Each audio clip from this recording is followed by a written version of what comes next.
Bible teaches us that in 2 Timothy 2:5, anyone who competes as an athlete does not receive the victor's crown except by competing according to the rules. 2 weeks ago, even in a scoreboard victory, the Tigers suffered because of not competing according to the rules. And tonight, on our return to Honeycutt Stadium, it's the rules we obey that leave us without two offensive weapons. It's next man up mentality for the Tigers, loaded with weapons and a clearly defined gunslinger at the quarterback position, and knowing that every game is a fight. This Princeton team has been ready to go. We had to beat Tarzan's behind first so that we could be king of the jungle. We've done wrestled beavers, we've done tussled with generals, handcuffed Blue Tornado, and thrown the Red Devil in jail. We slayed cougars, injured bulldogs, hospitalized a brick, and we're so dangerous we make medicine sick. They said do not make this personal. Personal? What a joke. This has been personal since the days of our fathers. Personal since the first utterance of smackety smack. Personal since we were called just some other team. It's personal because week after week, these Tigers put on pads, drape a jersey, and strap on a helmet, not because we think we are somebody, but because we want to be somebody. Woodrow Wilson Flying Eagles, you want us to acknowledge you? Well, it's time for you to acknowledge us. We're not perfect, but for this season, we remain undefeated. This season has been spent with the creed of unfinished business. We have no crown, no master's sword, no trophy. However, tonight is the next board meeting for new business. But after the sun goes down on Honeycutt Stadium, the Eagles' flight shall too be downed. And with the blood pumping through not only the Tigers on the field, but every member of Tiger Nation in this stadium and on this broadcast. You have stood beside us every game at a time. And tonight, the Tigers take the next step to finish the story. Back on the Bluestone Health post-game show, Princeton has won this football game 14-7. It is a privilege to be joined by head football coach Keith Taylor. And Coach, that was a different one for us. Yeah, first and foremost, I want to thank my Lord and Savior Jesus Christ, because without Him we're nothing. I told the guys it was going to be different. I didn't think it was going to be that different, but hats off to Woodrow. Those guys did an incredible job executing their game plan. Really controlled the. Sorry, my breath has been running around. Okay. I need to get in better shape. I can't call out the fans and then not be in shape. So, hats off to those guys too, because they did an incredible job tonight. But Woodrow controlled the ball. We were kind of out of our element early, trying to find out what to do offensively. Coming out second half, we knew what we had to do, and that was feed Daniel Jennings.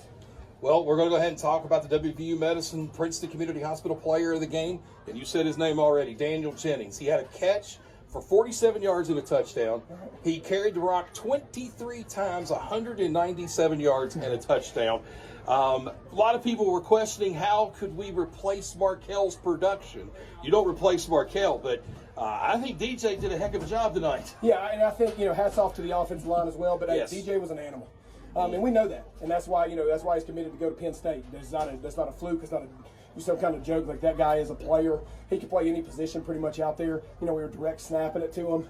And hats off to him for when his numbers called, man. We asked him to do so much defensively. It's tough for him to go out there and carry the ball, but anybody that can carry the ball 20-something times in a game for almost 200, which should have been 200 because they had some crazy thing there. But, that's the kind of kid he is, and he's humble. He's so ready to get after it. And, I'm just so thankful that he was able to show out and, give his opportunity. And when it came, he did it. The elephant in the room was, of course, we were missing Markel Lowe and Brad Mosser tonight. And there was a lot of discussion about how do we replace the production. And of course, Daniel Jennings a great night. But it was a tale of two halves tonight, and it looked really sluggish to start with. No points in the first half, down 7-0. This will be the first question. It'll be, what was that halftime speech? Pretty much, I just told them that you got to believe. Like, you have to believe in one another. You have to trust in one another. You got to believe. And that you're going to, belief is an incredible thing. And when you believe things to come true, and you get a bunch of people that are pursuing the same goal, putting all their hope and faith into the same outcome, trusting one another, loving one another, that's the result. And you saw a different team in the second half. We haven't been tested except for that first, I would give it the the first quarter or first half at Oak Hill and then the last, half of that game. But to get to where we want to go, we have to play in these kind of games. Yes. So, I told the guys, out there at the end of the game, that speech, that this is the most proud I've ever been as a coach. I have never in my life, since I've took over the head job here, it's been some incredible games. I'm more proud of this football team for this night than I've ever been, because it doesn't matter, who gets the ball. It doesn't matter who's out there playing. If they're wearing a Princeton jersey, they're bleeding blue. They're playing for their community. They're trusting in one another. They're trusting in what we're doing. They're laying it out there on the line. And that's all that matters. That's what we've been talking about since I got here. Team is greater than me. And, we missed Markel and we missed Brad, obviously. And, if you don't think it kills those guys to be at home watching on TV, they never had to do it. I had to do it when I was an assistant with Coach Pedigo, had COVID. Couldn't come to a Bluefield game, and I was going to punch a hole through the TV. So I can imagine how those guys were. But at the end of the day, this game means more to me than anything, because we were able to face adversity, get to where we need to go, and those guys that set out, I promise you, will be hungry next week. Want to give you an opportunity to talk about some guys who really stepped into some roles tonight. Landon Dillon was good in a substitute role on defense.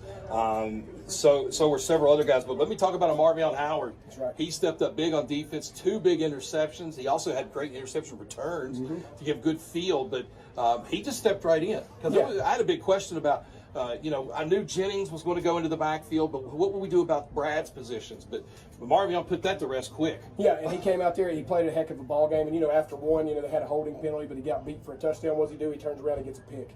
And that's what matters. It's next play mentality. It's not harping on the last thing. It's not harping on what you did wrong. It's pursuing, the next thing in front of you. And I thought he did a great job. Landon Dillon's about the only kid that can play corner, safety, defensive tackle, defensive end. That kid is a ball of energy. He does an incredible job. Yeah. Very, very proud of him as well. So we'll go ahead and just take a quick snapshot looking forward. Next week, we go back on the road, another tough road contest. Independence is our next foe. They win tonight over Mingo Central. 38-12 was that score. I think that was the final. So talk to me a little bit about John Lilly and his Patriots. Yeah, he's a historic coach, obviously, and he's going to have them guys raring to go. He's going to get a really good dose, of game film of seeing people run right at us. So I would imagine, I haven't really seen them play this year, so we'll enjoy this for about 38 seconds once I get down the steps, and we'll go to exchange film and be ready to rock and roll. I can assure you though that we'll be ready to play. We'll go up there. It's going to be a hostile environment. It's going to be a big point game.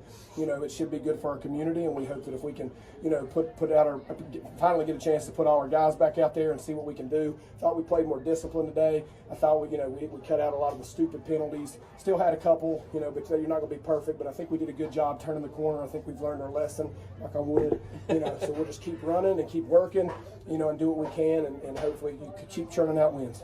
One last question for you, Coach. I had it on decent authority that you had a deal with your team tonight about the number of penalties they got. So my question to you is, I think I counted 5. Did they hit the mark?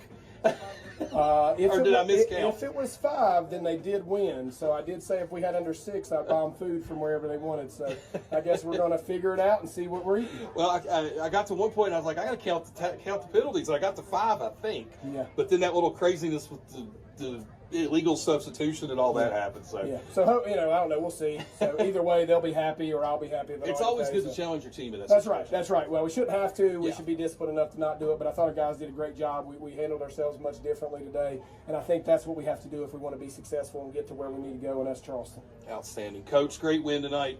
Good perseverance, and we'll look forward to talking to you next week. Appreciate you, brother. Go Tigers. You. Y'all do a great job. Keep rolling.